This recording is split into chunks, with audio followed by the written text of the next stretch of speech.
دقيقة يا الأخو، دقيقة حبيبي، بنزل بس أغراض، ها دقيقة.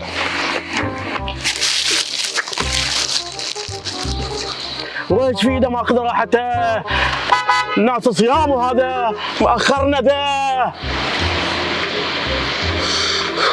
أعتذر لك يا أخو. اي تعتذر لي؟ اخرت قلت لي تعتذر لي.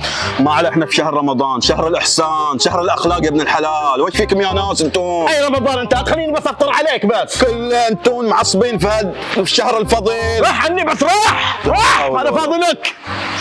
الله حي ونباين. هلا باين غالي. يلا انقلعوا كلكم، لا فلقحكم واحد واحد بس، فاضي ليكم انا. يا نبيل، العصبية ما تصلح في شهر رمضان، هذا شهر الله وشهر الإحسان إلى الناس. وإيش أسوي يا أبو علي؟ الجوع ذبحني الجوع. مو بس أنت صايم يا نبيل، حسن أخلاقك علشان تتقبل أعمالك أنت والناس.